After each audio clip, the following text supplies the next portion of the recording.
Баршаңызға қайырлы күн, құрметті менің көрермендерім. Менің каналыма қош келдіңіздер. Бүгін сіздермен үй жағдайында шұжық жасайтын боламыз. Ең алдыменен 500 граммдай паршымызды алатын боламыз. Оның үстіне 2 бас чесногымызды теркіден өткізіп алатын боламыз. Өздеріңіз көріп тұрғандай болгар бұрышын ұсақтап турап салатын боламын. Оның үстіне теркіден өткізген пиязымызды салатын боламын. Қанша мөлшерде, қандай зат керек, оның бәрін описанияда жазып кететін боламын. Міндетті түрде үйде жасап көріңіздер, өте дәмді болып шығады. Үстіне 1 қасықтай паприка, 1 қасықтай бұрыш саламыз.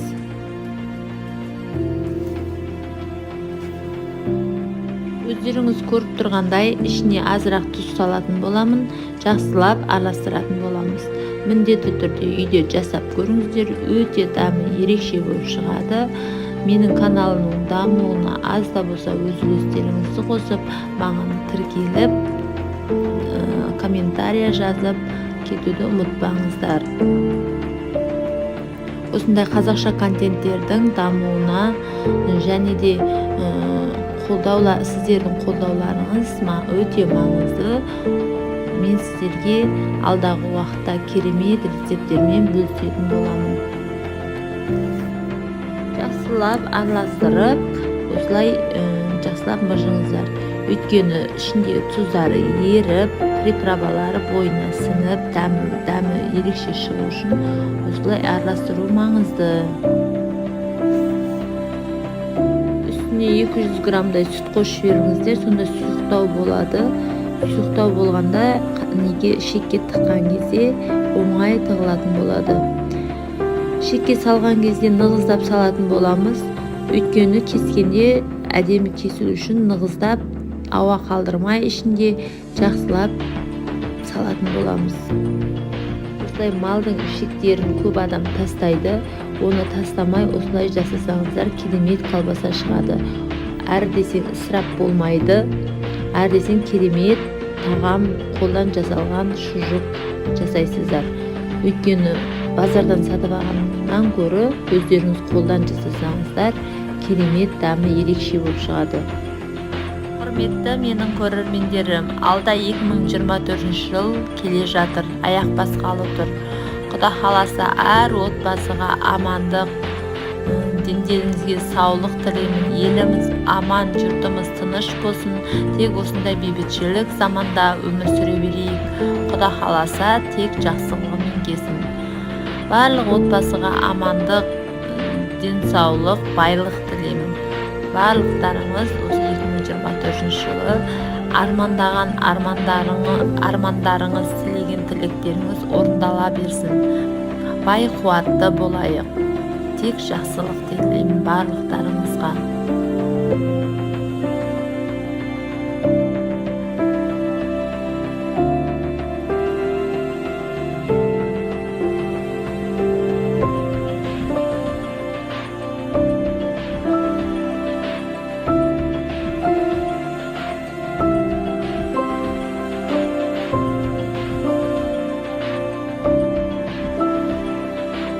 Өздеріңіз көріп тұрғандай, мына колбасамызды тығып болдық. Менде 3 колбаса шықты.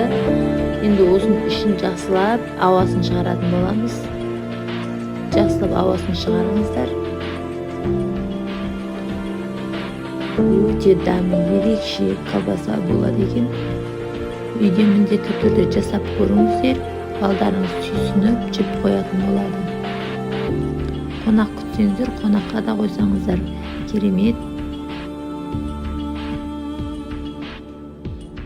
Екі бетінде осылай жақсылап тесіп шығыңыздар.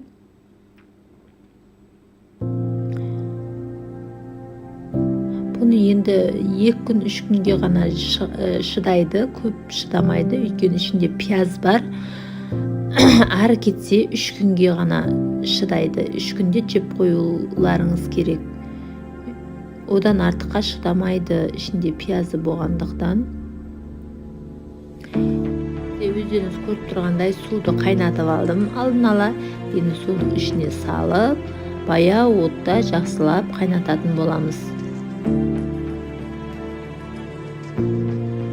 жай қайнап жатыр. Үстінен осылай көбігін алып тастаңыздар. Қайта алып тастасаңыздар, колбасаның сырты таза осылай аппақ болады. Алмасаңыздар, сырты қап-қара болып, колбасаның сырты жаман болады. Сол үшін қайта алып тұрыңыздар. Өздеріңіз көріп тұрғандай, осындай кішкене тәпеншеге аз май қойып, осылай қуырып аламыз. Колбасамызды екпеден қызартып, май көп құймаңыздар, азырақ осылай құйып қуырып алыңыздар.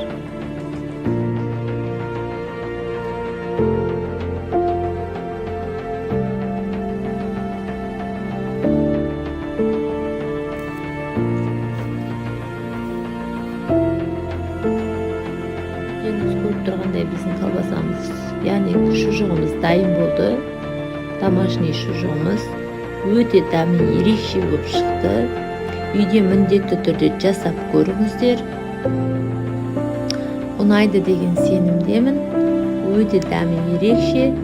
Осылай кесілген кезде де әдемі кесіліп жатыр. Іші нығыздалып тығылғандықтан осылай әдемі кесілетін болады.